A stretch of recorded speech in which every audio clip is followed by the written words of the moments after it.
Welcome to the first in a series of webinars on Council's Rates Harmonisation project. I'm Jeff Smith and I'm responsible for the rollout of the process.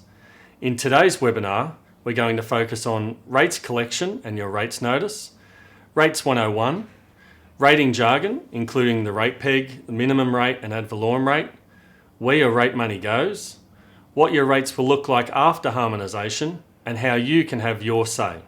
Each year, Council collects rates to fund the community infrastructure and services that make the Northern Beaches such a special place to live. Your rates are based on your property valuation and rating category. Properties are categorised as either residential, farmland, business, or a business subcategory based on the property's characteristics and use. For each rating category, a ratepayer either pays a minimum rate or an ad valorem rate. The minimum rate is a set amount which applies to all properties up to a determined land value. In general, people who own units pay the minimum rate. That's because when their land value is divided by the number of units, they would not be paying a fair share compared to a house owner who is getting comparable council services. So they each pay a set minimum rate. For other ratepayers, mostly those who own houses, we apply what is called an ad valorem rate.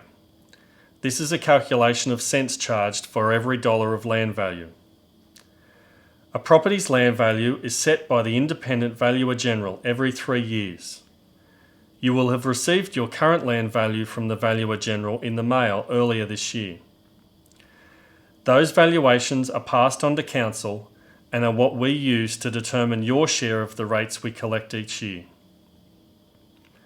For most businesses, the minimum and ad valorem calculations apply just the same way as they do for residential rates. However, there are some different rates for businesses who have additional demands on council services, such as Warringah Mall, Warriewood Square and the Manly CBD. Rates are set by the Council each year through our annual budget process, with changes in total rates income capped yearly by the Independent Pricing and Regulatory Tribunal. They set what's called a rate peg, a maximum Council can increase our total amount of rates by each year. This year it was 2.6%. This covers out-of-pocket expenses to Council such as rises in electricity prices. It allows to keep maintaining the same level of service our community expect each year. Your annual rates notice includes not just your rates but other charges as well, such as your domestic waste charges for rubbish collection and disposal, and in some cases a stormwater management charge. Council rates are only one source of income for the Council alongside grants and other income.